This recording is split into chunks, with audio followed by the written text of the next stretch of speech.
Greetings cinephiles, media freaks, movie connoisseurs, and Netflix bingers alike. There are hundreds of amazing movies out there, and many more on their way to theaters. And if you're anything like me, you likely made a New Year's resolution to watch a movie in theaters at least once a month. I failed, by the way. I've only seen 4 movies in theaters, and we're in July. Maybe I can catch up in these next few months. But which movies should I watch? Which films will be the next Citizen Kane, and which movies will succeed The Room? To find that answer, the go-to place is to check the score on Rotten Tomatoes. Long ago, Rotten Tomatoes was the go-to place when looking for a TV series or movie review. For cinephiles around the world, their verdict was practically scripture from the Hebrew Bible. But over time, Rotten Tomatoes has become a shadow of its former self. Despite the state of the website, people still consider it the go-to place to determine if a movie is trash or treasure. This is probably because a lot of them don't understand how the website grades things. They don't have some bunker where a bunch of film critics scrutinize every detail and come up with a score. No, the process is a lot more open than that.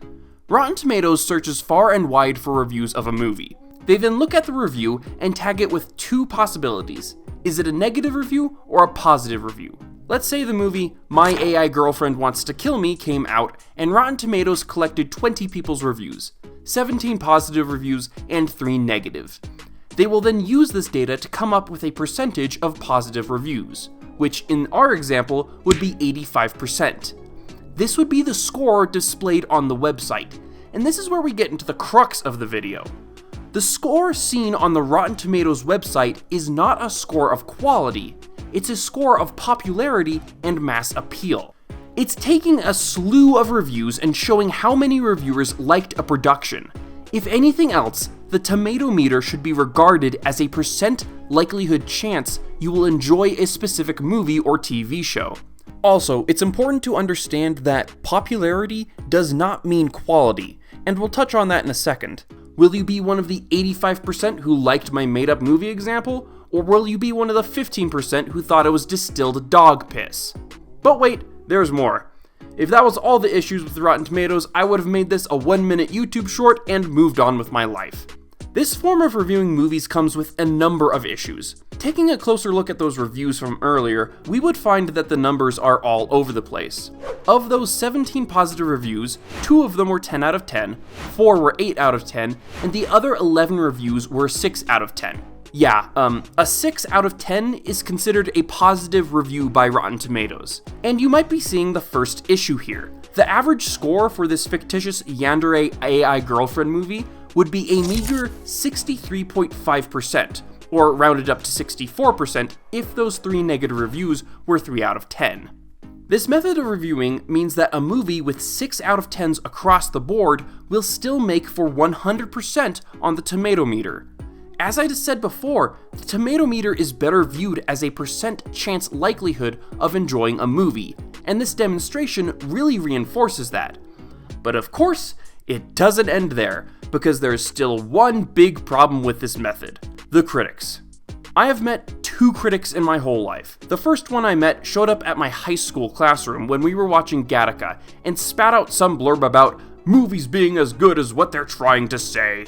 But the second critic was much more insightful.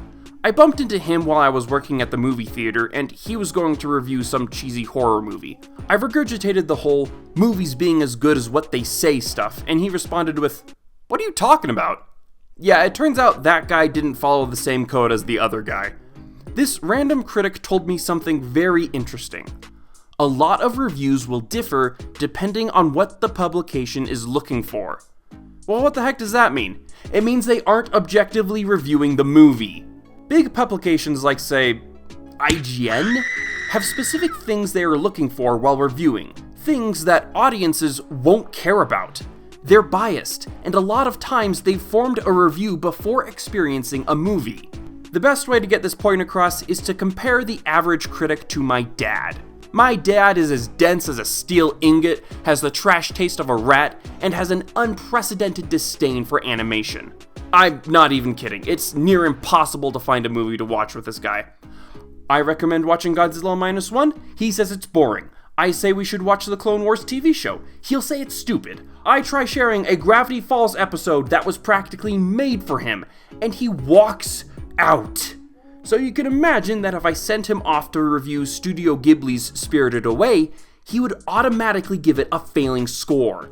It's madmen like my dad who illustrate the problem with critic reviews. They're way too biased. It gets especially bad with politics when it seems that every other reviewer will just arbitrarily assign a review based on what side it aligns with. Rotten Tomatoes doesn't check for these biased reviews, and rarely checks to see if any of these reviews are bought out. Oh yeah, about that. Studios have been known to buy critic reviews to boost the score of a movie. The most famous instance of this was Ophelia in 2018.